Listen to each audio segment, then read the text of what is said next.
Buonasera e ben ritrovati con il TG Flash di New Sicilia. Ti seguito i titoli più importanti del pomeriggio.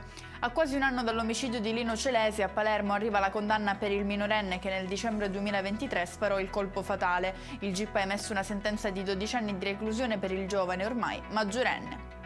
Sarebbero almeno 15 le false identità usate da Matteo Messina Denaro durante la sua latitanza. Lo ha scoperto la Procura di Palermo, che ha condotto un'indagine raccogliendo la documentazione sanitaria relativa ad altrettanti pazienti negli ospedali Villa Sofia e Civico di Palermo.